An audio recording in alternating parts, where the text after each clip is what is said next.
1:19 ഈ വെളിപ്പാട് പുസ്തകം 4 ആത്മവിവശതയിലൂടെ യോഹന്നാൻ പത്മോസിൽ വെച്ച് ദർശിക്കുകയാണ്.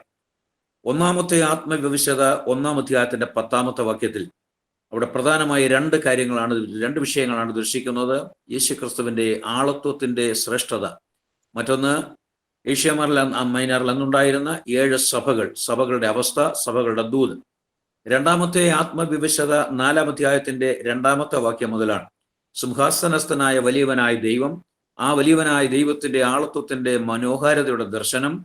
24 സിംഹാസനങ്ങൾ അതിന് ചുറ്റിലും ഇരിക്കുന്നു. 24 സിംഹാസനങ്ങളിൽ തലയിൽ പൊൻകിരീടങ്ങൾ വെച്ചുകൊണ്ട് ഭൂഷരായിരിക്കുന്ന 24 മൂപ്പന്മാര്, മാത്രമല്ല 4 മുഖമുള്ളതായിരിക്കുന്ന ജീവികൾ അതിന് ചുറ്റും നിന്നുകൊണ്ട് ദൈവത്തെ ആരാധിക്കുന്നു. മനോഹരമായിരിക്കുന്ന ആ ഒരു കാഴ്ച. അപ്പോൾ തന്നെ സിംഹാസനസ്ഥര കരങ്ങളിൽ അകത്തും പുറത്തും എഴുത്തുള്ളതായി 7 മുദ്രയാൽ മുദ്രയിടപ്പെട്ട ഒരു പുസ്തകം. ആ പുസ്തകത്തെക്കുറിച്ചാണ് ഇന്ന് രാവിലെ ഓർമ്മപ്പെടുത്താൻ ആഗ്രഹിക്കുന്നത്. ഇന്നലെ ഞാൻ സൂചിപ്പിച്ചു. ദൈവത്തിന് സ്തോത്രം. മൂന്നാമത്തെ ആത്മവിവശത 17-ാം അധ്യായത്തിന്റെ 3-ാമത്തെ വാക്യത്തിലാണ്. ലോകത്തിന്റെ സകല മ്ലേച്ഛതകളെയും ഒന്നിച്ചു കാണുകയാണ്. മർമ്മം, മഹദിയാം ബാബിലോൺ, വേശ്യമാരുടെയും മ്ലേച്ഛതകളുടെയും മാതാവ് എന്നൊരു നാമം അവിടെ നെറ്റിയിൽ എഴുതിയിരുന്നു. ലോകത്തിന്റെ മുഴുവൻ മ്ലേച്ഛതകളെയും ഒരുപോലെ യോഹന്നാൻ കാണുകയാണ്. തെറ്റേത് ശരിയേത് എന്ന് അറിയണമെങ്കിൽ യോഹന്നാന്റെ ജീവിതത്തിൽ 2 അനുഭവം ഉണ്ടായതായി ഞാൻ ഉറപ്പെടുത്തി. ഒന്ന്, അവൻ ആത്മാവിലായി, മാത്രമല്ല അവൻ മരുഭൂമിയിലേക്ക് മാറ്റപ്പെട്ടു. അപ്പോഴാണ് ആത്മവിവശത ലഭിക്കുന്നത്. ലോകത്തിന്റെ തെറ്റും ശരിയും മനസ്സിലാവണമെങ്കിൽ ഒന്ന്, നാം ആത്മാവിൽ ആയിരിക്കണം. 2, ഈ ലോകം മരുഭൂമിയാണെന്നുള്ളതായിരിക്കുന്ന വലിയ കാഴ്ചപ്പാടും ജീവിതത്തിൽ ഉണ്ടാവണം. 4-ാമത്തെ ആത്മവിവശത 21-ാം അധ്യായത്തിന്റെ 10-ാമത്തെ വാക്യത്തിലാണ്. അന്ത്യപാത 7 നിറഞ്ഞ 7 കലശമുണ്ടായിരുന്ന 7 ദൂതന്മാരിൽ ഒരുവൻ വന്ന് എന്നോട്, വരിക, കുഞ്ഞാടിന്റെ കാന്തയായ മണവാട്ടിയെ കാണിച്ചു തരാം എന്ന് പറഞ്ഞു. അങ്ങനെ 4-ാമത്തെ ആത്മവിവശതയിൽ കുഞ്ഞാടിന്റെ കാന്തയായ മണവാട്ടിയെ യോഹന്നാൻ കാണുകയാണ്. വെളിപ്പാട് പുസ്തകം 5 കാലഘട്ടങ്ങളുടെ ചരിത്രം വെളിപ്പെടുത്തുകയാണ്. 1-ാം അധ്യായത്തിൽ 1 മുതൽ 3 വരെയുള്ള അധ്യായങ്ങളിൽ സഭാകാലമാണ്, സഭയുടെ കാലഘട്ടമാണ്. 2, 4-ാം അധ്യായം മുതൽ 19-ാം അധ്യായം വരെ പീഡന കാലഘട്ടമാണ്. 3, 20-ാം അധ്യായത്തിന്റെ 1 മുതൽ 10 വരെയുള്ളതായിരിക്കുന്ന വാക്യങ്ങളിൽ സഹസ്രാബ്ദ കാലത്തെ കുറിച്ചുള്ളതായിരിക്കുന്ന ചരിത്രമാണ് രേഖപ്പെടുത്തിയിരിക്കുന്നത്. 4, 20-ാം അധ്യായത്തിന്റെ 11 മുതൽ 15 വരെയുള്ള വാക്യങ്ങളിൽ അന്ത്യന്യായവിധിയുടെ കാലഘട്ടമാണ്, അന്ത്യന്യായവിധി. 5, 21, 22 അധ്യായങ്ങളിൽ പുതിയ ആകാശം, പുതിയ ഭൂമി, ഈ വിഷയമാണ് രേഖപ്പെടുത്തിയിരിക്കുന്നത്. ഇങ്ങനെ 4 ആത്മവിവശതയിലൂടെ 5 കാലഘട്ടങ്ങളുടെ ചരിത്രം വെളിപ്പാട് പുസ്തകം നമ്മെ പഠിപ്പിക്കുകയാണ്, ലോകത്തോട് സംസാരിക്കുകയാണ്. ഈ 2-ാമത്തെ ആത്മവിവശതയിൽ യോഹന്നാൻ കണ്ടതായിരിക്കുന്ന കാഴ്ച കഴിഞ്ഞ രാത്രി ഓർമ്മപ്പെടുത്തി. സിംഹാസനസ്ഥനായിരിക്കുന്ന വലിയവനായ ദൈവം, ആ വലിയവനായ ദൈവത്തിന്റെ കരങ്ങളിൽ അകത്തും പുറത്തും എഴുത്തുള്ളതായി 7 മുദ്രയാൽ മുദ്രയിടപ്പെട്ട ഒരു പുസ്തകം. വെളിപ്പാട് പുസ്തകം 5-ാം അധ്യായത്തിന്റെ 1 മുതൽ വാക്യങ്ങളിൽ, ഞാൻ സിംഹാസനത്തിൽ ഇരിക്കുന്നവന്റെ വലങ്കയിൽ അകത്തും പുറത്തും എഴുത്തുള്ളതായി 7 മുദ്രയാൽ മുദ്രയിട്ടപ്പെട്ട ഒരു പുസ്തകം കണ്ടു. ആ പുസ്തകം തുറപ്പാനും അതിന് മുദ്ര പൊട്ടിപ്പാനും യോഗ്യൻ ആരുള്ളൂ എന്ന് അത്യുച്ചത്തിൽ ഘോഷിക്കുന്ന ശക്തനായ ഒരു ദൂതനെയും കണ്ടു. പുസ്തകം തുറപ്പാനോ നോക്കുവാനോ സ്വർഗത്തിലും ഭൂമിയിലും ഭൂമിക്ക് കീഴിലും ആർക്കും കഴിഞ്ഞില്ല. പുസ്തകം തുറന്ന് വായിപ്പാനെങ്കിലും അത് നോക്കുവാനെങ്കിലും യോഗ്യനായി ആരെയും കാണായിക കൊണ്ട് ഞാൻ ഏറ്റവും കരഞ്ഞു. അപ്പോൾ മൂപ്പന്മാർ ഒരുത്തൻ എന്നോട്, കരയണ്ട, യഹൂദ ഗോത്രത്തിലെ സിംഹവും ദാവീദിന്റെ വേരുമായവൻ പുസ്തകവും അതിന്റെ 7 മുദ്രയും തുറപ്പാൻ തക്കവണ്ണം ജയം പ്രാപിച്ചിരിക്കുന്നു എന്ന് പറഞ്ഞു. ഞാൻ സിംഹാസനത്തിന്റെയും 4 ജീവികളുടെയും നടുവിലും മൂപ്പന്മാരുടെ മധ്യത്തിലും ഒരു കുഞ്ഞാട് അറുക്കപ്പെട്ടതുപോലെ നിൽക്കുന്നത് കണ്ടു. അതിന് 7 കൊമ്പും സർവ്വഭൂമിയിലേക്ക് അയച്ചിരിക്കുന്ന 7 ദൈവാത്മാക്കളായ 7 കണ്ണും ഉണ്ട്. അവൻ വന്ന് സിംഹാസനത്തിൽ ഇരിക്കുന്നവന്റെ വലങ്കയിൽ നിന്ന് പുസ്തകം വാങ്ങിയപ്പോൾ 4 ജീവികളും 24 മൂപ്പന്മാരും ഓരോരുത്തൻ വീണയും വിശുദ്ധന്മാരുടെ പ്രാർത്ഥന എന്ന ധൂപവർഗം നിറഞ്ഞ പൊൻകലശവും പിടിച്ചുകൊണ്ട് കുഞ്ഞാടിന്റെ മുൻപാകെ വീണു. പുസ്തകം തുറപ്പാനും അതിന് മുദ്ര പൊട്ടിപ്പാനും നീ യോഗ്യൻ. നീ അറുക്കപ്പെട്ടു. നിന്റെ രക്തം കൊണ്ട് സർവ്വഗോത്രത്തിലും ഭാഷയിലും വംശത്തിലും ജാതിയിലും നിന്നുള്ളവർ ദൈവത്തിനായി വിലയ്ക്ക് വാങ്ങി. ഞങ്ങളുടെ ദൈവത്തിന് അവരെ രാജ്യവും പുരോഹിതന്മാരും ആക്കി വെച്ചു. അവർ ഭൂമിയിൽ വാഴുന്നു എന്നൊരു പുതിയ പാട്ട് അവർ പാടുന്നു. 2-ാമത്തെ ആത്മവിവശതയിൽ നാം ശ്രദ്ധിച്ച ആ വേദഭാഗത്തിൽ സിംഹാസനസ്ഥന്റെ കരങ്ങളിൽ അകത്തും പുറത്തും എഴുത്തുള്ളതായി 7 മുദ്രയാൽ മുദ്രയിടപ്പെട്ട പുസ്തകം. അത്യുച്ചത്തിൽ ശക്തനായ ദൂതൻ ഘോഷിച്ച് ചോദിക്കുന്നു, സിംഹാസനസ്ഥന്റെ കരങ്ങളിൽ ഇരിക്കുന്ന അകത്തും പുറത്തും എഴുത്തുള്ളതായിരിക്കുന്ന ഈ പുസ്തകം വാങ്ങി അത് പൊട്ടിപ്പാനും മുദ്ര പൊട്ടിപ്പാനും അത് തുറപ്പാനും യോഗ്യൻ ആരുള്ളൂ എന്ന് അത്യുച്ചത്തിൽ ഘോഷിക്കുകയാണ്. അപ്പോൾ അവിടെ ഈ പുസ്തകം വാങ്ങുവാനും അതിന്റെ മുദ്ര പൊട്ടിപ്പാനും യോഗ്യനായി ആരെയും കണ്ടില്ല. യോഹന്നാൻ വ്യക്തമായി രേഖപ്പെടുത്തിയിരിക്കുകയാണ്. ചരിത്രത്തിന്റെ ഏടുകളിൽ അധികായന്മാരെ ആളുകളുടെ ചരിത്രം നാം പഠിക്കുന്നുണ്ട്. ലോകത്തെ വിറപ്പിച്ചതായിട്ടുള്ള ആളുകളുണ്ട്. സൈന്യാധിപനായ മീഖായലുണ്ട്. ഉഗ്രപ്രഭാവന്മാരായ ദൂതന്മാരുണ്ട്. ഇവരാരും പുസ്തകം വാങ്ങുവാൻ മുൻപോട്ട് കടന്നു വരുന്നില്ല. പുസ്തകം വാങ്ങുവാനും മുദ്ര പൊട്ടിപ്പാനും യോഗ്യനായി ആരെയും കാണായിക്കൊണ്ട് യോഹന്നാൻ കരഞ്ഞു എന്ന് രേഖപ്പെടുത്തിയിരിക്കുകയാണ്. ഇതേക്കുറിച്ച് ചില ആളുകൾ പറയുന്നത് യോഹന്നാൻ കരഞ്ഞത് ഈ പുസ്തകത്തിനകത്ത് എഴുത്ത് എന്ത് എന്നറിയാൻ സാധിക്കാതെ പോകുന്നല്ലോ എന്നുള്ളതായിരിക്കുന്ന ആ ഒരു താല്പര്യം സാധിക്കാതെ വരുന്നു, അതുകൊണ്ടാണ് യോഹന്നാൻ കരഞ്ഞത് എന്ന് ചില ആളുകൾ ചില ചിന്തകന്മാർ പറയാറുണ്ട്. ഞാൻ അതിനോട് യോജിക്കുന്നില്ല. കാരണം ഈ പുസ്തകം എന്താണെന്നും ഈ പുസ്തകത്തിലെ എഴുത്ത് എന്താണെന്നും ആ പുസ്തകം വാങ്ങുമ്പോൾ മുദ്ര പൊട്ടിക്കുമ്പോൾ എന്ത് സംഭവിക്കും എന്നുള്ളതും ഒരു വലിയ മാർമിക വിഷയമാണ്. വലിയ രഹസ്യം ഉൾക്കൊള്ളുന്നതായിട്ടുള്ള വലിയൊരു വിഷയമാണ്. ഇനി ഞാൻ ആ പുസ്തകത്തിലേക്ക് കടന്നു വരട്ടെ. ഈ പുസ്തകം 139 സങ്കീർത്തനം അതിന്റെ 16 വാക്യത്തിലേക്ക് കടന്നു വരുമ്പോൾ നാം ഇപ്രകാരം വായിക്കുന്നുണ്ട്. 139 സങ്കീർത്തനത്തിന്റെ 16 വാക്യത്തിൽ, ഞാൻ പിണ്ടാകാരമായിരുന്നപ്പോൾ നിന്റെ കണ്ണ് എന്നെ കണ്ടു, നിയമിക്കപ്പെട്ട നാളുകളിൽ ഒന്നും ഇല്ലാതിരുന്നപ്പോൾ അവയെല്ലാം നിന്റെ പുസ്തകത്തിൽ എഴുതിയിരുന്നു. സങ്കീർത്തനത്തിലെ ഈ ഈടിറ്റതായിരിക്കുന്ന പ്രവചനം എന്ന് പറയുന്നത് വളരെ ആഴമായ മാർമിക സത്യങ്ങളെ വെളിപ്പെടുത്തുന്നതായിട്ടുള്ള സങ്കീർത്തനത്തിന്റെ പ്രവചനമാണ്. 16 വാക്യത്തിൽ, ഞാൻ പിണ്ടാകാരമായിരുന്നപ്പോൾ നിന്റെ കണ്ണ് എന്നെ കണ്ടു, നിയമിക്കപ്പെട്ട നാളുകളിൽ ഒന്നുമില്ലാതിരുന്നപ്പോൾ അവയെല്ലാം നിന്റെ പുസ്തകത്തിൽ എഴുതിയിരുന്നു. ഇവിടെ ബുദ്ധിപരമായി വിയോജിപ്പുള്ളതായിരിക്കുന്ന ഒരു ചിന്ത ഒരുപക്ഷെ അവിടെ തോന്നാം. എന്താണെന്നോ, ഒന്നുമില്ലാതിരുന്നപ്പോൾ ഉണ്ടായിരുന്ന പുസ്തകം എന്നിവിടെ എഴുതിയിരിക്കുന്നു. എന്താണ് അങ്ങനെ പറഞ്ഞിരിക്കുന്നത്? ഞാൻ അതിന്റെ വിശദീകരണത്തിലേക്ക് പോകാൻ സമയം അനുവദിക്കാത്തത് കൊണ്ട് ആ ഭാഗം അങ്ങനെ വിടുകയാണ്. നിയമിക്കപ്പെട്ട നാളുകളിൽ ഒന്നുമില്ലാതിരുന്നപ്പോൾ അവയെല്ലാം നിന്റെ പുസ്തകത്തിൽ എഴുതിയിരുന്നു. ഒന്നുമില്ലാതിരുന്ന കാലഘട്ടത്തിൽ ഉണ്ടായിരുന്ന ഒരു പുസ്തകത്തെക്കുറിച്ചാണ് പരിശുദ്ധാത്മാവ് ഇവിടെ രേഖപ്പെടുത്തുന്നത്. ആ പുസ്തകത്തെ ആര് ആ പുസ്തകം വാങ്ങും? ആ പുസ്തകം നിയമിക്കപ്പെട്ട നാളുകളിൽ ആരെ നിയമിച്ചു, എന്തിനു നിയമിച്ചു, അതെല്ലാം ആ പുസ്തകത്തിൽ എഴുതിയിരുന്നു എന്നാണ് രേഖപ്പെടുത്തിയിരിക്കുന്നത്. ആരെ നിയമിച്ചു, എന്തിനു നിയമിച്ചു, അതൊരു വലിയ മാർമിക വിഷയമാണ്. ഇനിയും സദൃശ്യവാക്യ പുസ്തകത്തിൽ 8 അധ്യായത്തിന്റെ 22 വാക്യത്തിൽ വരുമ്പോൾ ഇപ്രകാരം കാണുന്നുണ്ട്. 8:22 നാം ഇപ്രകാരം വായിക്കുന്നു, യഹോവ പണ്ടേ തൻ്റെ വഴിയുടെ ആരംഭമായി തൻ്റെ പ്രവർത്തികളുടെ ആദ്യമായി എന്നെ ഉളവാക്കി. 23 വാക്യം, ഞാൻ പുരാതനമേ ആദിയിൽ തന്നെ ഭൂമിയുടെ ഉൽപ്പത്തിക്ക് മുൻപേ നിയമിക്കപ്പെട്ടിരിക്കുന്നു. സദൃശ്യവാക്യത്തിൽ പരിശുദ്ധാത്മാവ് രേഖപ്പെടുത്തുകയാണ്, സകലത്തിൻ്റെയും ആരംഭമായി എന്നെ നിയമിച്ചു എന്ന് പറഞ്ഞാൽ ഈ ഭൂമിക്ക് വൃത്തം വരയ്ക്കുന്നതിന് മുൻപ്, ഈ ഭൂമിയെ നാസ്തിത്വത്തിന്മേൽ തൂക്കുന്നതിന് മുൻപ്, സമുദ്രത്തിന് പഞ്ചസാര മണൽ കൊണ്ട് അതിർ വെച്ച് തിരിക്കുന്നതിന് മുമ്പ് യഹോവയായ ദൈവം ചെയ്ത ഒരു വലിയ പരിപാടി. യഹോവ പണ്ടേ തൻ്റെ വഴിയുടെ ആരംഭമായി തൻ്റെ പ്രവർത്തികളുടെ ആദ്യമായി എന്നെ ഉളവാക്കി. ഞാൻ പുരാതനമേ ആദിയിൽ തന്നെ ഭൂമിയുടെ ഉൽപ്പത്തിക്ക് മുൻപേ നിയമിക്കപ്പെട്ടിരുന്നു. ഇത് വീണ്ടെടുപ്പുകാരനായ മെസ്സിഹായ കുഞ്ഞാടിനെ കുറിച്ചുള്ളതായിരിക്കുന്ന ഒരു വലിയ പ്രവചനത്തിന്റെ പ്രഖ്യാപനമാണ് സദൃശ്യവാക്യ പുസ്തകത്തിൽ രേഖപ്പെടുത്തിയിരിക്കുന്നത്.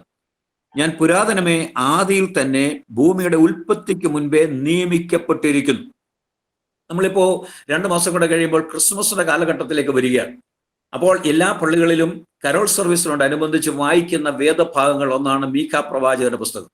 മീഖാ പ്രവാചകന്റെ പുസ്തകം 5 അധ്യായത്തിന്റെ 2 വാക്യത്തിലേക്ക് വരുമ്പോൾ, നീയോ ബെത്ലഹേം എഫ്രാത്തെ, നീ യഹൂദിയ സഹസ്രങ്ങളിൽ ചെറുതായിരുന്നാലും ഇസ്രയേൽ അധിപതിയായിരിക്കേണ്ടുന്നവൻ എനിക്ക് നിന്നിൽ നിന്ന് ഉത്ഭവിച്ചു വരും. അവന്റെ ഉത്ഭവം പണ്ടേ ഉള്ളതും പുരാതനമായതും തന്നെ. ഈ ഭാഗങ്ങൾ ചേർത്ത് പഠിക്കുമ്പോൾ ഒരു വലിയ സത്യം നമുക്ക് മനസ്സിലാക്കുവാനായിട്ട് കഴിയും. അവിടെ ഒരു കാര്യം കൂടെ ഓർമ്മപ്പെടുത്തട്ടെ, യേശുക്രിസ്തു ജനിക്കുകയല്ലായിരുന്നു എന്ന പ്രവചന വെളിച്ചത്തിൽ ഞാൻ പറയുവാൻ ആഗ്രഹിക്കുകയാണ്. അങ്ങനെ വാക്കുകളിൽ രേഖപ്പെടുത്തിയിട്ടുണ്ടെങ്കിലും താത്വികമായി പ്രവചനത്തിന്റെ വെളിച്ചത്തിൽ യേശുക്രിസ്തു ജനിക്കുകയല്ലായിരുന്നു, അവൻ ചരിത്രത്തിലേക്ക് പ്രവേശിക്കുകയായിരുന്നു. അതാണ് ഇവിടെ രേഖപ്പെടുത്തിയിരിക്കുന്നത്. യഹോവ, നീയോ ബെത്ലഹേം എഫ്രാത്തെ, നീ യഹൂദിയ സഹസ്രങ്ങളിൽ ചെറുതായിരുന്നാലും ഇസ്രായേൽ അധിപതി ആയിരിക്കേണ്ടുന്നവൻ എനിക്ക് നിന്നിൽ നിന്ന് ഉത്ഭവിച്ചു വരും. അവന്റെ ഉത്ഭവം പണ്ടേയുള്ളതും പുരാതനമായത് തന്നെ. സ്വയംഭൂവായ ദൈവം ഈ ലോകത്തിൽ അവതരിക്കുകയായിരുന്നു, ചരിത്രത്തിലേക്ക് പ്രവേശിക്കുകയായിരുന്നു. ജനനം എന്ന് പറയുമ്പോൾ അങ്ങനെ പറയുകയാണെങ്കിൽ തന്നെ ഒരു ചിന്ത ഓർമ്മപ്പെടുത്തട്ടെ.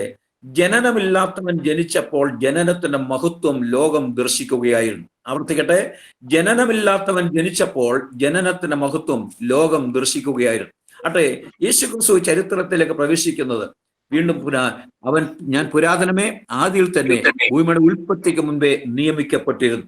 എന്തിനു വേണ്ടി നിയമിച്ചു? അത് വളരെ ഗൗരവമുള്ളതായിരിക്കുന്ന ഒരു വിഷയമാണ്. യെശയ്യാ പ്രവാചകന്റെ പുസ്തകത്തിലേക്ക് വരുമ്പോൾ അവിടെ അതിന്റെ 41-ാം അധ്യായത്തിന്റെ 4-ാമത്തെ വാക്യത്തിൽ നാം പ്രകാരം കാണുന്നു. യെശയ്യാവ് 41:4. ആർ അത് പ്രവർത്തിക്കുകയും അനുഷ്ഠിക്കുകയും ചെയ്തു. ആദ്യം മുതൽ തലമുറകളെ വിളിച്ചവൻ യഹോവയായ ഞാൻ ആദ്യനും അന്ത്യന്മാരോടുകൂടെ അനന്യനുമാകുന്നു. ആർ അത് പ്രവർത്തിക്കുകയും അനുഷ്ഠിക്കുകയും ചെയ്തു. ആദ്യം മുതൽ തലമുറകളെ വിളിച്ചവൻ. ആദ്യം മുതൽ തലമുറകളെ വിളിച്ച് ഒരു വലിയ രഹസ്യം വെളിപ്പെടുത്തി. ആ വെളിപ്പെടുത്തിയ രഹസ്യം എന്ത്? യെശയ്യാവ് 63-ന്റെ 16-ാമത്തെ വാക്യത്തിൽ രേഖപ്പെടുത്തുന്നു. പ്രവാചകൻ പറയും, നീയല്ലോ ഞങ്ങളുടെ പിതാവ്. അബ്രഹാം ഞങ്ങളെ അറിയുന്നില്ല, ഇസ്രായേൽ ഞങ്ങളെ തിരിയുന്നതുമില്ല. നീയോ യഹോവേ ഞങ്ങളുടെ പിതാവാകുന്നു, യുഗാരംഭം മുതൽ ഞങ്ങളുടെ വീണ്ടെടുപ്പുകാരൻ എന്നാകുന്നു നിന്റെ നാമം. 16-ാം വാക്യം വീണ്ടും ആവർത്തിക്കട്ടെ. നീയല്ലോ ഞങ്ങളുടെ പിതാവ്, അബ്രഹാം ഞങ്ങളെ അറിയുന്നില്ല, ഇസ്രായേലിന് ഞങ്ങളെ തിരിയുന്നതുമില്ല. നീയോ യഹോവേ ഞങ്ങളുടെ പിതാവാകുന്നു, യുഗാരംഭം മുതൽ ഞങ്ങളുടെ വീണ്ടെടുപ്പുകാരൻ എന്നാകുന്നു നിന്റെ നാമം. ഇവിടെ യുഗങ്ങളുടെ ആരംഭത്തിന് മുൻപേ, യുഗാരംഭം മുതൽ ഞങ്ങളുടെ വീണ്ടെടുപ്പുകാരൻ എന്നാകുന്നു നിന്റെ നാമം. യുഗങ്ങൾ ആരംഭിക്കുന്നതിന് മുമ്പ് വീണ്ടെടുപ്പുകാരനായ മശിഹായെ വലിയവനായ ദൈവം നിയമിച്ചിരുന്നു. അതാണ് യെശയ്യാവ് 41:4 വായിച്ചത്. ആർ അത് പ്രവർത്തിക്കുകയും അനുഷ്ഠിക്കുകയും ചെയ്തു. ആദ്യം മുതൽ തലമുറകളെ വിളിച്ചവൻ യഹോവയായ ഞാൻ ആദ്യനും അന്ത്യന്മാരോടുകൂടെ അനന്യനുമാകുന്നു. ആദ്യം മുതൽ തലമുറകളെ വിളിച്ച് 7 യുഗങ്ങളിലുമുള്ളതായിരിക്കുന്ന മനുഷ്യവർഗത്തെ വീണ്ടെടുപ്പിന്റെ വലിയ പ്രക്രിയ വെളിപ്പെടുത്തുവാൻ പിതാവായ ദൈവം തന്റെ പുത്രനിലൂടെ പ്രസാദിച്ചു എന്നാണ് ഈ ഭാഗങ്ങൾ കാണുവാനായിട്ട് കഴിയും. 7 യുഗങ്ങളിലുമുള്ളതായിരിക്കുന്ന സകല മനുഷ്യവർഗത്തെയും വീണ്ടെടുപ്പുകാരനായ മശിഹായെ ഈ ഭൂമിക്ക് വൃത്തം വരയ്ക്കുന്ന മുമ്പേ നിയമിച്ചു. ആ വലിയ നിയമനത്തെ കുറിച്ചുള്ളതായിരിക്കുന്ന എഴുതിയ പുസ്തകമാണ് ഇവിടെ നാം കാണുന്നത്. ദൈവത്തിന് സ്തോത്രം. 7 യുഗങ്ങൾ. ഈ ഡിവൈസിലിരിക്കുന്ന മിക്കവാറും എല്ലാ ദൈവമക്കളും വചന പാണ്ഡിത്യമുള്ളവരാണ്, പരിജ്ഞാനമുള്ളവരാണ്. കാരണം മത്തായി സാറിന്റെ നേതൃത്വത്തിൽ നടക്കുന്ന ബൈബിൾ ക്ലാസ്സുകളിൽ ആഴമായിരിക്കുന്ന വേദപഠനം നടക്കുന്നുണ്ട് എന്ന് എനിക്കറിയാം. എന്നാൽ ഒന്നുകൂടെ ഓർമ്മപ്പെടുത്തി മുൻപോട്ട് പോകട്ടെ. 7 യുഗങ്ങളിലുമുള്ളതായിരിക്കുന്ന മനുഷ്യവർഗത്തെ വീണ്ടെടുക്കുവാനായിട്ട് കർത്താവ് ചരിത്രത്തിൽ പ്രവേശിക്കുന്നത്. ഈ യുഗങ്ങൾ 7 70 ഉണ്ടെന്ന് കഴിഞ്ഞ ദിവസം ഞാൻ ഓർമ്മപ്പെടുത്തി. 7 70. അപ്പോൾ അതിലൊന്നാണ് 7 യുഗങ്ങൾ. 7 യുഗങ്ങൾ വാക്യ വെളിച്ചത്തിൽ ഒന്ന് സൂചിപ്പിച്ച് മുൻപോട്ട് വരാൻ ആഗ്രഹിക്കുകയാണ്. ഒന്ന്, നിഷ്പാപയുഗം. ഉൽപ്പത്തി പുസ്തകം 2-ാം അധ്യായത്തിന്റെ 28 മുതൽ 3-ാം അധ്യായത്തിന്റെ 6-ാമത്തെ വാക്യം വരെ ശ്രദ്ധിക്കുമ്പോൾ അത് കാണുവാനായിട്ട് കഴിയും. നിഷ്പാപയുഗം. 2, മാനുഷിക ഭരണയുഗം. ഉൽപ്പത്തി പുസ്തകം 8-ാം അധ്യായത്തിന്റെ 15 മുതൽ 11-ാം അധ്യായത്തിന്റെ 32-ാമത്തെ വാക്യം വരെ ആ ഭാഗം കാണാം. മാനുഷിക ഭരണയുഗം. 3, മനസ്സാക്ഷി യുഗം. ഉൽപ്പത്തി പുസ്തകം 3-ാം അധ്യായത്തിന്റെ 7 മുതൽ 8-ന്റെ 14 വരെ മനസ്സാക്ഷി യുഗം. 4, വാഗ്ദത്ത യുഗം. ഉൽപ്പത്തി പുസ്തകം 12:1 മുതൽ പുറപ്പാട് പുസ്തകം 19:15 വരെ വാഗ്ദത്ത യുഗം. 5, ന്യായപ്രമാണ യുഗം. പുറപ്പാട് പുസ്തകം 19-ാം അധ്യായം 3 മുതൽ അപ്പോസ്തല പ്രവൃത്തി 1:26 വരെയുള്ള വാക്യങ്ങൾ ന്യായപ്രമാണ യുഗം. 6, കൃപായുഗം. അപ്പോസ്തല പ്രവൃത്തി 2:1 മുതൽ വെളിപ്പാട് പുസ്തകം 19:10 വരെയുള്ള ഭാഗങ്ങളിൽ കൃപായുഗത്തെ കുറിച്ച് കാണും. 7-ാമത്തെ യുഗം സഹസ്രാബ്ദ യുഗമാണ്. വെളിപ്പാട് പുസ്തകം 19:11 മുതൽ 20:15 വരെയുള്ള വാക്യങ്ങളിൽ. ഒന്നുകൂടെ പറയാം.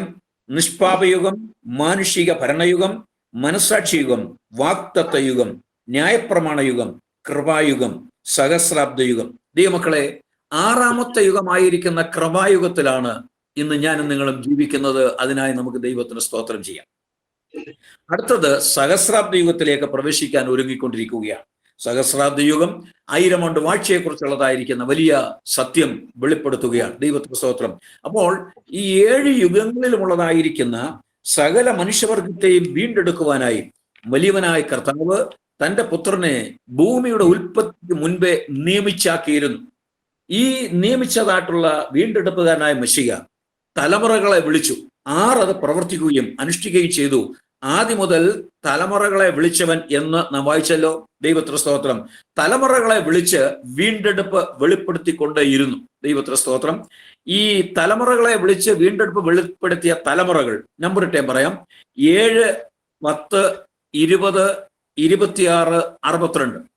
7-ാം തലമുറയിൽ ഹാനോക്ക്. ആദം മുതൽ 7-ാം തലമുറയിൽപ്പെട്ടവനാണ് ഹാനോക്ക്. ഹാനോക്കിലൂടെ വീണ്ടെടുപ്പുകാരൻ വെളിപ്പെട്ടു. യൂദായുടെ ലേഖനം പഠിക്കുമ്പോൾ ആദം മുതൽ 7-ാമനായ ഹാനോക്കും ഇവരെക്കുറിച്ച് ഇതാ കർത്താവ് എല്ലാവരെയും വിധിപ്പാനും അവർ അഭക്തിയോടെ ചെയ്ത ഭക്തിവിരുദ്ധമായ സകല നിഷ്ഠൂരങ്ങൾ നിമിത്തവും ഭക്തിയുടെ പാപികളൊക്കെ ബോധം വരുത്തുവാനും 1000 വിശുദ്ധന്മാരോടുകൂടെ വന്നിരിക്കുന്നു എന്ന് രേഖപ്പെടുത്തിയിരിക്കുകയാണ്. അപ്പോൾ ഈ ആദം മുതൽ 7-ാം തലമുറക്കാരനായിരിക്കുന്ന ഹാനോക്ക് യേശുക്രിസ്തുവിന്റെ പുനരാഗമന 2ാമത്തെ ആമുഖമായ പരസ്യവരവ്, അതിനുശേഷമുള്ള ന്യായവിധിയെക്കുറിച്ചുള്ളതായിരിക്കുന്ന ദർശനമാണ് നൽകിയത് ഹാനോക്കിൽ. അപ്പോൾ 7-ാം തലമുറയിൽ വീണ്ടെടുപ്പുകാരനായ മെശിഹ വെളിപ്പെട്ടു. അടുത്ത 10-ാം തലമുറയിൽ നോഹയെ നാം കാണുന്നു. നോഹ ജനത്തിന്റെ വീണ്ടെടുപ്പിന് രക്ഷയ്ക്കായി ഒരു പെട്ടകം തീർക്കുവാൻ സ്വർഗത്തിലെ ദൈവം സ്കെച്ചും പ്ലാനും കൊടുത്ത് അതനുസരിച്ച് നോഹ പെട്ടകം പണിതു. ആ പെട്ടകം യേശുക്രിസ്തുവിലൂടെ രക്ഷയുടെ നിഴലാണ്, രക്ഷയുടെ പെട്ടകമായി നമുക്ക് കാണുവാനായിട്ട് കഴിയും. അവിടെ വംശം നിലനിർത്തുവാനായി ആണും പെണ്ണും ഈ 2ആയി പെട്ടകത്തിൽ പ്രവേശിച്ച് വംശം നിലനിർത്താൻ ദൈവത്തിന്റെ പദ്ധതി നാം കാണുന്നുണ്ട്. അപ്പോൾ 10-ാം തലമുറയിൽ വീണ്ടെടുപ്പുകാരനായ രക്ഷിതാവിനെ കുറിച്ചുള്ളതായിരിക്കുന്ന വെളിപ്പാട് നോഹയിലൂടെ നമുക്ക് ലഭിക്കുകയാണ്. നോഹ വെളിപ്പെടുത്തുകയാണ്. അടുത്ത 20-ാമത്തെ തലമുറ, അത് മുതൽ 20-ാമത്തെ തലമുറയിലാണ് അബ്രഹാമിനെ നാം കാണുന്നത്. അബ്രഹാമിലൂടെ വീണ്ടെടുപ്പുകാരൻ വെളിപ്പെടുകയാണ്. അബ്രഹാമിനെ പേര് ചൊല്ലി വിളിച്ച് വാഗ്ദത്ത ദേശത്തേക്ക് പറഞ്ഞയക്കുന്നതായിട്ട് നാം കാണുന്നു. ദൈവത്തിന് സ്തോത്രം. ഇബ്രായ ലേഖനം പഠിക്കുമ്പോൾ അവിടെ എഴുതിയിട്ടുണ്ട്, അബ്രഹാം വാഗ്ദത്ത ദേശത്തിൽ ചെന്നു വാഗ്ദത്തത്തിന് കൂട്ടവകാശികളായ ഇസഹാക്കിനോടും യാക്കോബിനും കൂടെ കൂടാരങ്ങളിൽ പാർത്തും കൊണ്ട് ദൈവം ശില്പിയായി നിർമ്മിച്ചതും അടിസ്ഥാനമുള്ളതുമായ നഗരത്തിനായി കാത്തിരുന്നു. 20-ാം തലമുറയിൽപ്പെട്ടതായിരിക്കുന്ന അബ്രഹാം വാഗ്ദത്ത ദേശത്തെ ചെന്നിട്ടും, പഴയ നിയമത്തിലെ വാഗ്ദത്ത ചെന്നിട്ടും പുതിയ നിയമ ദൈവവിധലിന്റെ വലിയ പ്രത്യാശയുടെ പ്രഖ്യാപനം നടത്തുകയാണ്. യേശുക്രിസ്തുവിലൂടെ വീണ്ടെടുപ്പ് പ്രാപിച്ച ദൈവമക്കൾക്ക് ലഭിക്കുന്നതായിട്ടുള്ള നിത്യമായ വാഗ്ദത്ത ദേശത്തെ കുറിച്ചുള്ളതായിരിക്കുന്ന ദർശനം പഴയ നിയമഭക്തന് വെളിപ്പെടുത്തി. അപ്പോൾ 20-ാം തലമുറയിൽ അബ്രഹാമിലൂടെ വീണ്ടെടുപ്പുകാരൻ വെളിപ്പെടുകയാണ്. അടുത്ത 26-ാമത്തെ തലമുറയിൽ മോശയെ നാം കാണുന്നു. മോശ നമുക്കറിയാം, ഇസ്രായേൽ മക്കളുടെ വിടുതലിനായി ഊനമില്ലാത്ത ആടിനെ അറുത്ത് അതിന്റെ രക്തം കട്ടളക്കാൽ 2 പേരും കുറുമിടുവിലും അടയാളമായി പുരട്ടി നിശയുടെ നിശബ്ദതയിൽ സംഹാരദൂതനിൽ നിന്ന് ജനം വിടുതൽ പ്രാപിച്ച് ദൈവം വാഗ്ദത്തം ചെയ്യപ്പെട്ട വാഗ്ദത്ത നാട്ടിലേക്ക് ആ മോശയുടെ നേതൃത്വത്തിൽ പുറപ്പെടുകയാണ്. ഇത് പുതിയ നിയമത്തിലേക്ക് കടന്നു വരുമ്പോൾ ഊനമില്ലാത്ത കുഞ്ഞാടായ യേശുക്രിസ്തുവിന്റെ രക്തത്താൽ ലോകത്തിന്റെ അഥവാ ഫറവോന്റെ അടിമത്വത്തിൽ, ലോകമാകുന്ന ഫറവോന്റെ അടിമത്വത്തിൽ നിന്ന് വിടുതൽ പ്രാപിച്ച് വാഗ്ദത്ത ദേശത്തേക്ക്, സ്വർഗീയ നാട്ടിലേക്ക് പ്രയാണം ചെയ്യുന്ന ദൈവമക്കളുടെ ആ വലിയ അനുഭവത്തെ ചൂണ്ടിക്കാണിക്കുകയാണ്. 26-ാമത്തെ തലമുറയിൽ മോശയിലൂടെ വീണ്ടെടുപ്പുകാരൻ വെളിപ്പെടുകയാണ്. അടുത്ത് 62-ാമത്തെ തലമുറ, അത് മുതൽ 62-ാം തലമുറയിലാണ് യേശുക്രിസ്തുവിനെ നാം കാണുന്നത്. ദൈവത്തിന് സ്തോത്രം. 62-ാം തലമുറയിൽ കന്യകയിലൂടെ യേശുക്രിസ്തു ചരിത്രത്തിലേക്ക് പ്രവേശിക്കുകയാണ്. അങ്ങനെ തലമുറകളെ വിളിച്ച് വീണ്ടെടുപ്പ് വെളിപ്പെടുത്തിയതായിട്ടുള്ള പ്രവചനത്തിന് നിവൃത്തി ഈ വിധത്തിൽ നമുക്ക് കാണുവാനായിട്ട് കഴിയും. 7, 10, 20, 26, 62. അത് മുതൽ 62-ാം തലമുറയിൽപ്പെട്ട യേശുക്രിസ്തുവിലൂടെ വീണ്ടെടുപ്പ് പൂർണ്ണമാക്കപ്പെടുന്നതായിട്ടുള്ള ആ വലിയ ദൈവിക പദ്ധതിയിലേക്ക് നാം പ്രവേശിക്കുന്നതായിട്ട് കാണുന്നുണ്ട്. 40-ാം സങ്കീർത്തനത്തിന്റെ 7-ാമത്തെ വാക്യത്തിലേക്ക് വരുമ്പോൾ അവിടെ വളരെ വ്യക്തമായ ഒരു കാര്യം ഓർമ്മപ്പെടുത്തുന്നു. ഈ പുസ്തകത്തെക്കുറിച്ചുള്ളതായിരിക്കുന്ന മറ്റൊരു പ്രധാന ഭാഗം നമുക്ക് അവിടെ കാണുവാൻ 40-ാം സങ്കീർത്തനം 7-ാമത്തെ വാക്യത്തിൽ 40-ാം സങ്കീർത്തനത്തിൽ 7-ാമത്തെ വാക്യം. അപ്പോൾ ഞാൻ പറഞ്ഞു, ഇതാ ഞാൻ വരുന്നു, പുസ്തക ചുരുളിൽ എന്നെ കുറിച്ച് എഴുതിയിരിക്കുന്നു. അപ്പോൾ ഞാൻ പറഞ്ഞു, ഇതാ ഞാൻ വരുന്നു, പുസ്തക ചുരുളിൽ എന്നെ കുറിച്ച് എഴുതിയിരിക്കുന്നു. എന്റെ ദൈവമേ, നിന്റെ ഇഷ്ടം ചെയ്യുവാൻ ഞാൻ പ്രിയപ്പെടുന്നു, നിന്റെ ന്യായപ്രമാണം എന്റെ ഉള്ളിൽ ഇരിക്കുന്നു. ഇവിടെ പ്രവാചക ആത്മാവിൽ ഇവിടെ സങ്കീർത്തനക്കാരൻ രേഖപ്പെടുത്തുന്നത്, അപ്പോൾ ഞാൻ പറഞ്ഞു ഇതാ ഞാൻ വരുന്നു. അപ്പോൾ എന്നുള്ള ആ പദപ്രയോഗത്തിന് ഒരു ചോദ്യം മുൻപിലുണ്ട്, എപ്പോൾ? യേശുക്രിസ്തുവിന്റെ ചരിത്രത്തിലുള്ളതായിരിക്കുന്ന വരവിനെ കുറിച്ചുള്ള പ്രവചനത്തിന്റെ ഒരു പ്രഖ്യാപനമാണ് സങ്കീർത്തനത്തിലൂടെ നാം ഇത് കാണുന്നത്. അപ്പോൾ എന്ന് പറയുമ്പോൾ അതിന്റെ 6-ാമത്തെ വാക്യത്തിൽ വരുമ്പോൾ, ഹനനയാകവും ഭോജനയാകവും നീ ഇച്ഛിച്ചില്ല, നീ ചെവികളെ എനിക്ക് തുളച്ചിരിക്കുന്നു, ഹോമയാകവും പാപയാകവും ചോദിച്ചില്ല. യാഗാദി കർമ്മങ്ങൾ വീണ്ടെടുപ്പിനായി പാപമോചനത്തിനായി അനുഷ്ഠിച്ചു വന്ന പാരമ്പര്യം നിലനിൽക്കുന്നതായിട്ടുള്ള പശ്ചാത്തലത്തിൽ അത് അങ്ങനെ അതല്ല പാപമോചനത്തിലുള്ള പരിഹാരം എന്ന് വെളിപ്പെടുത്തുവാനായി അപ്പോൾ ഞാൻ പറഞ്ഞു ഇതാ ഞാൻ വരുന്നു, പുസ്തക ചുരുളിൽ എന്നെ കുറിച്ച് എഴുതിയിരിക്കുന്നു എന്ന് രേഖപ്പെടുത്തിയിരിക്കുകയാണ്. എബ്രായ ലേഖനം 10-ാം അധ്യായത്തിന്റെ 4-ാമത്തെ വാക്യത്തിലേക്ക് വരുമ്പോൾ അവിടെ ഇതിന്റെ ആത്മീക വ്യാഖ്യാനം ഈ പൗലോസ് അപ്പോസ്തലൻ രേഖപ്പെടുത്തുന്നതായിട്ട് കാണുന്നുണ്ട്. എബ്രായ ലേഖനം 10-ാം അധ്യായത്തിന്റെ 4-ാമത്തെ വാക്യത്തിൽ നാം പ്രകാരം വായിക്കുന്നു, കാളകളുടെയും ആട്ടുകൊറ്റന്മാരുടെയും രക്തത്തിന് പാപങ്ങളെ നീക്കുവാൻ കഴിയുന്നതല്ല. ആകയാൽ ലോകത്തിൽ വരുമ്പോൾ ഹനനയാകവും വഴിപാടും നീ ഇച്ഛിച്ചില്ല, എന്നാൽ ഒരു ശരീരം നീ എനിക്ക് ഒരുക്കിയിരിക്കുന്നു, സർവാംഗ ഹോമങ്ങളിലും പാപയാഗങ്ങളിലും നീ പ്രസാദിച്ചില്ല.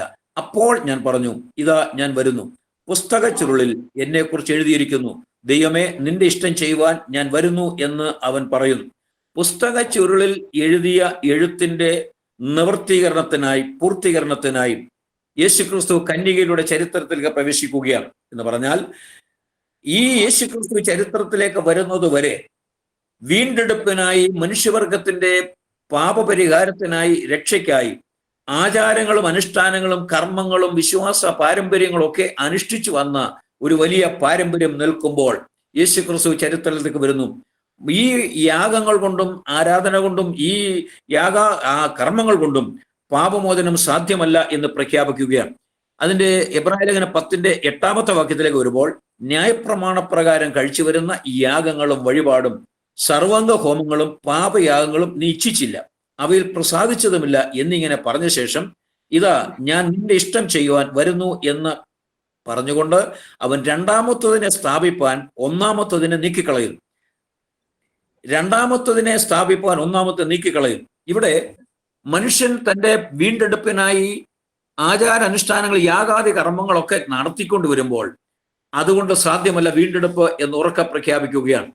മാത്രമല്ല പത്രോസ് തന്റെ ലേഖനം എഴുതുമ്പോൾ, പത്രോസിന്റെ 1-ാം ലേഖനം 1-ാം അധ്യായത്തിന്റെ 18-ാമത്തെ വാക്യത്തിൽ, നിങ്ങളെ വീണ്ടെടുത്തിരിക്കുന്നത് പൊന്ന് വെള്ളി മുതലായ അഴിഞ്ഞു പോകുന്ന വസ്തുക്കളെ കൊണ്ടല്ല, ക്രിസ്തു എന്ന നിർദോഷവും നിഷ്കളങ്കവുമായ കുഞ്ഞാടിന്റെ വലിയൊരു രക്തം കൊണ്ടത്രേ എന്ന് രേഖപ്പെടുത്തിയിരിക്കുകയാണ്.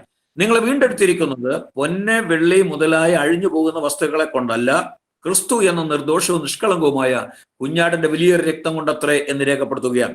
ഇവിടെ നാം ശ്രദ്ധിക്കുക, ഈ പൊന്ന് വെള്ളി മുതലായ അഴിഞ്ഞു പോകുന്ന വസ്തുക്കൾ എന്ന പത്രോസ് പറയാൻ കാരണം, യഹൂദ പാരമ്പര്യമനുസരിച്ച്, പ്രമാണമനുസരിച്ച് ദൈവാലയത്തിലെ തൂക്കപ്രകാരം അരശേക്കൽ വെള്ളി അവനവന്റെ വീണ്ടെടുപ്പിനായി തൂക്കി കൊടുക്കുന്ന ഒരു പാരമ്പര്യം ഉണ്ടായിരുന്നു. അവനവന്റെ വീണ്ടെടുപ്പിനായി അരശേക്കൽ വെള്ളി തൂക്കി കൊടുക്കുക. ധനവാൻ കൂടുതൽ കൊടുക്കരുത്, ദരിദ്രൻ കുറച്ച് കൊടുക്കരുത്. പുറപ്പാട് പുസ്തകത്തിലൊക്കെ നാം വായിക്കുന്നുണ്ട്, എടുത്ത് വായിക്കാൻ സമയം എടുക്കുന്നില്ല. അപ്പോൾ അവിടെ ഓരോരുത്തരും അവനവന്റെ വീണ്ടെടുപ്പിനായി അരശേക്കൽ വെള്ളി തൂക്കിക്കൊടുത്ത് വീണ്ടെടുപ്പ് ഉറപ്പാക്കി കൊണ്ടുവന്ന പാരമ്പര്യം നിലനിൽക്കുന്ന പശ്ചാത്തലത്തിൽ യേശുക്രിസ്തുവിന്റെ ക്രൂശ് മരണത്തിലൂടെ സാധ്യതമായി തീർന്നതായിട്ടുള്ള ആ വലിയ അനുഭവത്തെക്കുറിച്ച് പത്രോസ് പറയുന്നത്, നിങ്ങളെ വീണ്ടെടുത്തിരിക്കുന്നത് പൊന്ന് വെള്ളി മുതലായ അഴിഞ്ഞു പോകുന്ന വസ്തുക്കളെ കൊണ്ടല്ല, ക്രിസ്തു എന്ന നിർദോഷവും നിഷ്കളങ്കവുമായ കുഞ്ഞാടിന്റെ വലിയൊരു രക്തം കൊണ്ടത്രേ എന്ന് രേഖപ്പെടുത്തിയിരിക്കുകയാണ്. ആകയാൽ യേശുക്രിസ്തു ചരിത്രത്തിലേക്ക് വന്നത് പുസ്തക ചുരുളിലെ എഴുത്തിന്റെ നിവൃത്തി പൂർണ്ണമാക്കപ്പെടുന്നതിന് വേണ്ടിയാണ്. സിംഹാസനസ്ഥന്റെ കരങ്ങളിൽ ഇരിക്കുന്ന അകത്തും പുറത്തും എഴുത്തുള്ളതായി 7 മുദ്രയാൽ മുദ്രയിടപ്പെട്ട പുസ്തകം വാങ്ങുവാനും മുദ്ര പൊട്ടിപ്പാനും യോഗ്യൻ ആരുള്ളൂ എന്ന് അത്യുച്ചത്തിൽ ഘോഷിക്കുന്ന ശക്തനായ ദൂതനെ കണ്ടു. പുസ്തകം വാങ്ങുവാൻ മുദ്ര പൊട്ടിപ്പാൻ യോഗ്യനായ ആരെയും കണ്ടില്ല. അപ്പോൾ യോഹന്നാൻ കരഞ്ഞത്, ഈ പുസ്തകം വാങ്ങി മുദ്ര പൊട്ടിച്ചില്ല എങ്കിൽ ദൈവം മനുഷ്യവർഗത്തിന് വേണ്ടി ഒരുക്കിയതായിട്ടുള്ള വീണ്ടെടുപ്പ്, രക്ഷ അസ്ഥാനത്തായി പോകും, സാധ്യമാകാതെ വരും.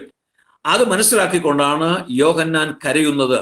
അപ്പോൾ യോഹന്നാൻ ആ വലിയ ആത്മീയ മർമ്മം മനസ്സിലാക്കിക്കൊണ്ട് കരയുകയാണ്. എന്റെ ദൈവമേ, ഈ പുസ്തകം വാങ്ങി മുദ്ര പൊട്ടിപ്പാൻ യോഗ്യനായി ആരുമില്ലല്ലോ. ഈ പുസ്തകം വാങ്ങി മുദ്ര പൊട്ടിച്ചില്ല എങ്കിൽ മനുഷ്യവർഗത്തിന്റെ ലോകത്തിന്റെ വീണ്ടെടുപ്പ് സാധിക്കത്തില്ലല്ലോ. ആ വലിയ കാര്യം മനസ്സിലാക്കിക്കൊണ്ട് യോഹന്നാൻ കരയുകയാണ്. അപ്പോൾ പുറകിൽ ശബ്ദം കേൾക്കുകയാണ്, യോഹന്നാനെ, നീ കരയണ്ട. യഹൂദ ഗോത്രത്തിലെ സമൂഹവും ദാവീദിന്റെ വേരുമായവൻ പുസ്തകം വാങ്ങുവാനും മുദ്ര പൊട്ടിപ്പാനും ജയം പ്രാപിച്ചിരിക്കുന്നു. യഹൂദ ഗോത്രത്തിലെ സമൂഹം, ഉൽപ്പത്തി പുസ്തകം നമ്മൾ പഠിക്കുമ്പോൾ അവിടെ യഹൂദ ഗോത്രത്തിലെ സമൂഹത്തെ കുറിച്ചുള്ളതായിരിക്കുന്ന ഒരു വലിയ പ്രഖ്യാപനം നമുക്ക് കാണുവാനായിട്ട് കഴിയും. ഉൽപ്പത്തി പുസ്തകം 49 അധ്യായത്തിലേക്ക് കടന്നു വരുമ്പോൾ അവിടെ യാക്കോബ് തന്റെ 12 ആൺമക്കളെ വിളിച്ച് ഓരോരുത്തരെ അനുഗ്രഹിക്കുന്നു, ചിലരെ ശപിക്കുന്നു. ഒരു വലിയ വിഷയമാണ് ഉൽപ്പത്തി പുസ്തകം 49 അധ്യായത്തിൽ നാം പഠിക്കുന്നത്. ആവർത്തിക്കട്ടെ, മക്കളെ 12 ആൺമക്കളെ വിളിച്ചിട്ട് അവരെ വന്യവയോധികനായിരിക്കുന്ന യാക്കോബ് മരണത്തിൽ ലോകം വിട്ടുപോകാറായി എന്നുള്ളതായിരിക്കുന്ന ഉറപ്പ് ലഭിച്ചു കഴിഞ്ഞപ്പോൾ മക്കളെ വിളിച്ച് ഭാവി കാലത്തെ സംബന്ധിച്ചുള്ളതായിരിക്കുന്ന അനുഗ്രഹം അവർക്ക് നൽകുകയാണ്. അങ്ങനെ ഓരോരുത്തരെ വിളിച്ച് അനുഗ്രഹിക്കുമ്പോൾ ഉൽപ്പത്തി പുസ്തകം 49 അധ്യായത്തിന്റെ 8 വാക്യം മുതൽ യഹൂദയെ വിളിച്ചിട്ട് പറയുന്നതായിട്ടുള്ള ഒരു വലിയ അനുഗ്രഹത്തിന്റെ വാക്കുണ്ട്. 8 വാക്യം മുതൽ ഉൽപ്പത്തി 49 8 മുതൽ, യഹൂദയെ, സഹോദരന്മാർ നിന്നെ പോഴ്ത്തും, നിന്റെ കൈ ശത്രുക്കളുടെ കഴുത്തിൽ ഇരിക്കും. അവന്റെ മക്കൾ നിന്റെ മുൻപിൽ, അപ്പന്റെ മക്കൾ നിന്റെ മുൻപിൽ നമസ്കരിക്കും. യഹൂദ ഒരു ബാലസമൂഹം, മകനെ, നീ ഇരപിടിച്ച് കയറിയിരിക്കുന്നു. അവൻ കുനിഞ്ഞു സിംഹം പോലെയും സിംഹ പോലെയും പതുങ്ങിക്കിടക്കുന്നു. ആർ അവനെ എഴുന്നേൽപ്പിക്കും? അവകാശമുള്ളവൻ വരുവോളം ചെങ്കോൽ യഹൂദയിൽ നിന്നും രാജദണ്ഡ് അവന്റെ കാലുകളുടെ ഇടയിൽ നിന്നും നീങ്ങിപ്പോകുകയില്ല. ജാതികളുടെ അനുസരണം അവനോടാകും. അവൻ മുന്തിരിവള്ളിയോട് ചെറുകഴുതിയെയും വിശിഷ്ട മുന്തിരിവള്ളിയോട് കഴുതക്കുട്ടിയെയും കെട്ടുന്നു. അവൻ വീഞ്ഞിൽ തന്റെ ഉടുപ്പും ദ്രാക്ഷാരസത്തിൽ തന്റെ വസ്ത്രവും അലക്കുന്നു. ഇവിടെ യഹൂദയെ വിളിച്ചിട്ട് അപ്പൻ യാക്കോബ് പറയാൻ, യഹൂദ ഒരു ബാലസമൂഹം. യഹൂദ ഗോത്രത്തിലെ സിംഹം എന്ന് വെളിപ്പാട് പുസ്തകത്തിൽ പറഞ്ഞിരിക്കുന്നതായിട്ടുള്ള ആ വിഷയത്തിന്റെ പ്രവചന പ്രഖ്യാപനം ആദ്യം കാണുന്നത് ഉൽപ്പത്തി പുസ്തകം 49. ഇവിടെ മറ്റൊരു വിഷയം കൂടി ചേർത്ത് പറയട്ടെ. ഈ എതിർക്രിസ്തുവിനെ കുറിച്ചുള്ള പ്രഖ്യാപനവും ഇവിടെ നമുക്ക് കാണുവാനായിട്ട് കഴിയും. ദാൻ ഗോത്രത്തിൽ നിന്നാണ് എതിർക്രിസ്തു വരുന്നത് എന്നുള്ളതായിരിക്കുന്ന ഒരു സൂചന നമുക്ക് ഇതിനകത്ത് കാണുവാൻ കഴിയുന്നുണ്ട്. ദാൻ വഴിയിൽ ഒരു പാമ്പും പാതയിൽ ഒരു സർപ്പവും എന്ന് യാക്കോബ് പറയുന്നു. ആകയാൽ ഞാൻ ആ ഭാഗം ഇവിടെ നിർത്തട്ടെ. യഹൂദ ഗോത്രത്തിലെ സിംഹം ഈ പുസ്തകം വാങ്ങുവാനും മുദ്ര പൊട്ടിപ്പാനും ജയം പ്രാപിച്ചിരിക്കുന്നു എന്ന് മൂപ്പന്മാർ അവിടെ പറയുകയാണ്. അപ്പോൾ ശ്രദ്ധിക്കുക, യഹൂദ ഗോത്രത്തിലെ സിംഹത്തെ കാണുവാൻ സിംഹാസനസ്ഥന്റെ കരങ്ങളിൽ ഇരിക്കുന്ന അകത്തും പുറത്തും എഴുത്തുള്ളതായി 7 മുദ്രയാൽ മുദ്രയിടപ്പെട്ട പുസ്തകം വാങ്ങുവാൻ യോഗ്യനായി ഒരുവനുണ്ട് എന്ന് പറഞ്ഞപ്പോൾ യോഹന്നാൻ വളരെ പ്രതീക്ഷയോടുകൂടെ തിരിയുകയാണ്. യഹൂദ ഗോത്രത്തിലെ സിംഹത്തെ കാണുവാൻ യോഹന്നാൻ തിരിഞ്ഞപ്പോൾ ഒരു കുഞ്ഞാട് അറുക്കപ്പെട്ടതായി നിൽക്കുന്നത് കണ്ടു. പ്രൈസ് ദി ലോർഡ്, ദൈവത്തിന് സ്തോത്രം. ഒരു കുഞ്ഞാട് അറുക്കപ്പെട്ടതായി നിൽക്കുന്നത് കണ്ടു. യോഹന്നാൻ നോക്കുമ്പോൾ കുഞ്ഞാട് മുൻപോട്ട് കടന്നു വന്ന് സിംഹാസനസ്ഥന കരങ്ങളിൽ നിന്ന്, ഒന്നുകൂടെ പറയട്ടെ, അറുക്കപ്പെട്ട കുഞ്ഞാട് മുൻപോട്ട് കടന്നു വന്ന് സിംഹാസനസ്ഥന കരങ്ങളിൽ നിന്ന് ഈ പുസ്തകം വാങ്ങിയപ്പോൾ 24 മൂപ്പന്മാരും എഴുന്നേറ്റു. സ്വർഗവാസികൾ ഒന്നടങ്കം കുഞ്ഞാടിന് മുൻപാകെ വീണ് അവനെ നമസ്കരിക്കുകയാണ്. അവിടെ മുഴങ്ങുന്ന ശബ്ദം, നീ പുസ്തകം വാങ്ങുവാനും മുദ്ര പൊട്ടിപ്പാനും നീ യോഗ്യൻ. നീ അറുക്കപ്പെട്ടു. നിന്റെ രക്തം കൊണ്ട് സർവഗോത്രത്തിലും ഭാഷയിലും വംശങ്ങളിലും ജാതികളിൽ നിന്നുള്ളവരെ ദൈവത്തിനായി വിലയ്ക്ക് വാങ്ങി. ദൈവത്തിന് സ്തോത്രം.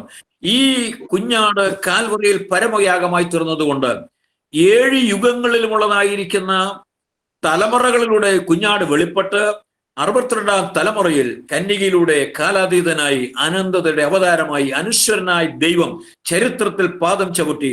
അപ്പോൾ ഞാൻ പറഞ്ഞു, ഇതാ ഞാൻ വരുന്നു, പുസ്തക ചുരുളിൽ എന്നെക്കുറിച്ച് എഴുതിയിരിക്കുന്നു. പുസ്തക ചുരുളിൽ എഴുതിയ എഴുത്തിന്റെ പൂർത്തീകരണത്തിനായി കന്യകയിലൂടെ കർത്താവ് ചരിത്രത്തിൽ കടന്നു വരികയാണ്. യേശുക്രിസ്തു ക്രൂശിലേക്ക് പ്രവേശിക്കുകയാണ്. ക്രൂശിൽ കൈകാലുകൾ വിരിച്ച് അവസാനമായി 7 കാര്യങ്ങൾ പ്രഖ്യാപിക്കുന്നുണ്ട്. ക്രൂശിൽ 7 മൊഴികൾ എന്ന് നാം പറയുന്നു. അതിൽ എല്ലാം പ്രധാനപ്പെട്ടതാണ്. അതിൽ പ്രധാനപ്പെട്ട വിഷയത്തോട് ചേർന്ന് പറയട്ടെ, എല്ലാം നിവൃത്തിയായി. ദൈവത്തിന് സ്തോത്രം. മനുഷ്യവർഗത്തിന്റെ വീണ്ടെടുപ്പിനു വേണ്ടി വലിയവനായ ദൈവം ഒരുക്കിയതായിട്ടുള്ള രക്ഷാപദ്ധതിയുടെ സകലതും ഇതാ ക്രൂശിൽ പൂർണ്ണമാക്കപ്പെട്ടിരിക്കുന്നു. കർത്താവ് പറയാൻ, എല്ലാം നിവൃത്തിയായി. ഇനി മനുഷ്യവർഗത്തിന്റെ രക്ഷയ്ക്കായി, വീണ്ടെടുപ്പിനായി യാതൊരു കർമ്മങ്ങളോ ആചാരങ്ങളോ സാധ്യമല്ല. അത് ക്രൂശിൽ പൂർണ്ണമാക്കപ്പെട്ടിരിക്കുകയാണ്.